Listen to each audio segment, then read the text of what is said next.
네, 앞서 이 미국을 포함한 글로벌 시장의 부동산과 증시, 또 우리 부동산과 증시 비교를 해봤는데요. 이번 시간에는 선진국과 신흥국 간의 경기에 대해서 말씀 나눠보죠. BS투자증권 투자전략부 홍순표 부장 나와 계십니다. 부장님 안녕하세요. 네, 안녕하세요. 예. 최근 이 선진국과 신흥국 간의 경기 흐름을 보면 상당히 좀 차별돼 있다. 선진국이 오히려 신흥국보다는 좀 더 뭐랄까요, 경기 둔화세가 상대적으로 신흥국이 더 좀 심해지는, 격차가 더 커질 수밖에 없는 이런 상황이 되고 있거든요. 어떻게 보고 계시는지요? 예, 최근 미국 증시 연일 그 사상 최고치를 기록을 하고 있고, 또 유럽 쪽에서는 독일 같은 경우 사상 최고치 수준을 기록하는 등 선진국 증시의 강한 랠리 흐름을 이어가고 있지만, 신흥국, 코스피를 비롯한 신흥국 증시 같은 경우는 하방 경직은 어느 정도 확보된 흐름을 보여주고는 있지만, 추가적인 상승에 다소 좀 한계를 보여주고 있습니다. 이런 부분들은 역시 선진국과 신흥국 간의 경기의 차별화에서 비롯됐다라고 볼 수 있겠는데요. IMF 기준으로 보더라도 올해 세계 경제 성장률은 작년 3.2%에서 2.9%로 낮아질 것으로 전망이 되고 있습니다. 예. 선진국 경제 성장률 같은 경우는 작년에 3.0%에서 올해 1.2%로 대략 1.8%포인트 정도 낮아질 것으로 추정이 되고 있고요. 신흥국 경제 같은 경우는 작년 7.5% 성장해서 올해 4.5%로 3%포인트 정도 낮아질 것으로 추정이 되고 있습니다. 올해 선진국보다 신흥국 경제 모두 성장세가 둔화될 것으로 추정이 되지만 신흥국 경제의 성장 둔화가 더 두드러질 것으로 예상이 되면서 작년에 이어서 올해도 선진국과 신흥국 경기 간의 괴리가 지속될 가능성이 상대적으로 높아지고 있는 상황입니다. 결국 지지부진한 글로벌 경기 흐름의 원인은 신흥국 경기의 부진에서 기인한다라고 볼 수 있겠고요. 이런 부분들이 세계 증시에도 차별화 양상으로 나타난다라고 해석을 해볼 수 있습니다. 이와 같이 신흥국 경기가 선진국 경기에 비해서 다소 부진한 것으로 나타나는 그런 배경은 대략 두 가지 정도로 설명을 드릴 수 있을 것 같습니다. 우선 선진국 경기의 회복 흐름이 기대보다 좀 약하게 진행이 되면서 대외 수요 확대가 더디게 나타남에 따라서 신흥국 생산 활동의 부진을 초래하고 있다는 점이 신흥국 경제의 상대적인 부진을 초래하고 있다고 볼 수 있습니다. 올해 선진국 경기가 예상보다 부진한 것은 역시 또 미국 경제 성장세가 예상보다 부진하다는 점에서 또 기인한다라고 볼 수 있겠는데요. 올해 그 미국 경제 성장률은 역시 IMF 기준으로 보면 1.6% 정도 성장할 것으로 예상이 되고 있습니다.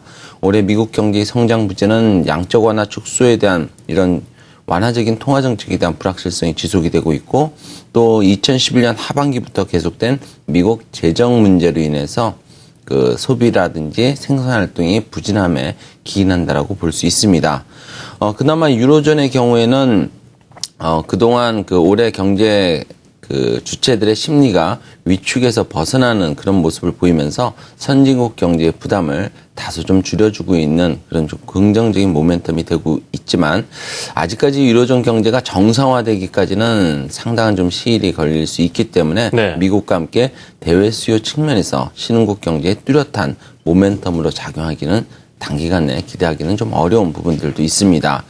그리고 두 번째는 역시 올해 하반기 이후에 신흥국과 선진국 간의 경기 차별화된 이런 좀 차별화된 통화 정책으로 인해서 경기 모멘텀에 있어서도 차이가 난다라고 해석을 해볼 수 있습니다. 최근 유럽 중앙은행이 기준금리를 전격적으로 인하하고 미국도 테이퍼링 단행 시기를 내년으로 미루고 있는 분위기가 감지되고 있는 등 선진국은 여전히 경기 개선을 위해서 경기 친화적인 확장적인 통화 정책을 유지를 하고 있는데 반해서 신흥국 같은 경우는 물가 압력 등의 이유로 일부 긴축적인 통화 정책으로 전환하고 있고요. 이런 부분들이 신흥국 경기에 다소 부담 요인으로 작용하면서 선진국 경기와 디커플링 요인으로 작용하고 있다라고 해석을 해볼 수 있습니다. 예, 그렇다면 상대적으로 부진한 신흥국의 경제 앞으로는 어떤 움직임이 보일까 하는 부분인데요. 어떻습니까? 이 부진이 계속해서 이어질지 아니면 좀 회복을 다시 해갈지 이 부분이 궁금한데요. 어떻게 보시는지요? 예, 올해 신흥국 경기 같은 경우는 대략 4.5% 성장할 것으로 예상이 되면서 지난 2010년에 7.5% 성장한 이후에 3개년도 연속해서 성장세가 둔화될 가능성이 한층 높아지고 있습니다. 앞서 말씀드렸듯이 선진국의 수요 약화로 인해서 신흥국 경기 흐름이 좌우되는 등 이런 수출 부진 흐름이 결국은 신흥국 경기의 발목을 잡고 있다고 볼 수 있겠는데요. 특히 신흥국 경기에서 30% 이상의 비중을 차지하고 있는 중국 경기가 수출 중심으로 둔화된 것이 가장 큰 좀 원인이라 볼 수 있습니다. 중국 경기는 OECD 경기 선행 지수를 기준으로 보면 지난 2011년 4월에서 또 올해 8월까지 상당히 좀 위축되어 있는 그런 분위기가 나타나고 있습니다. 물론 신흥국 경제 규모가 커지는 과정에서 수치상 성장 흐름의 둔화는 불가피하다는 판단도 가능할 수 있습니다. 중국을 포함한 신흥국 경제가 과거 대비 크게 확대되었다는 점을 규모가 확대되었다는 점을 감안한다면 향후에도 과거와 같은 빠른 그런 높은 수준의 성장을 기대하기는 다소 좀 어려울 수밖에 없다는 전망을 해볼 수 있겠고요. 최근 중국의 모습도 이와 상당히 유사하다고 볼 수 있습니다. 경제 규모가 커질수록 수치상 중국 경제는 과거와 같은 고성장세를 나타내기는 어렵고 중국 경제를 이끌던 수출이라든지 투자의 역할이 정책적인 유도로 점차 소비로 이전되고 또 수출과 투자의 성장 기여도가 시간이 갈수록 낮아질 수밖에 없기 때문입니다.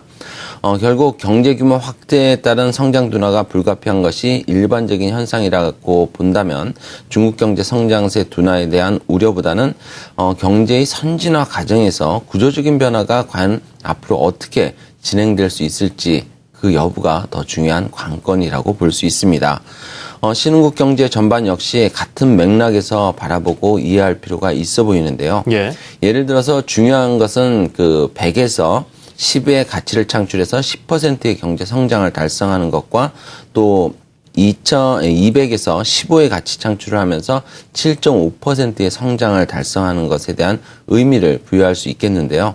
절대적인 수치로 본다면 7.5% 성장은 분명 10% 성장보다는 실망스러울 수 있겠지만은 성장 폭에 주목한다면은 역시 다른 해석이 가능할 수도 있습니다.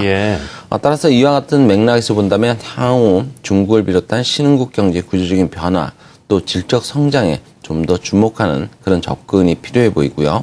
신흥국 경제도 중국 경제 성장세의 둔화 그 영향으로 앞으로 고성장을 기대하기는 다소 좀 어렵겠지만 선진국 경기의 개선과 또 중국 경제의 질적 성장에 따른 파급 효과 등을 기대 가능하기 때문에 중장기적으로 글로벌 증시 또 글로벌 경기에 분명한 기회 요인이 될 것이라는 긍정적인 시각은 충분히 유지 가능하다라고 판단을 해볼 수 있겠습니다.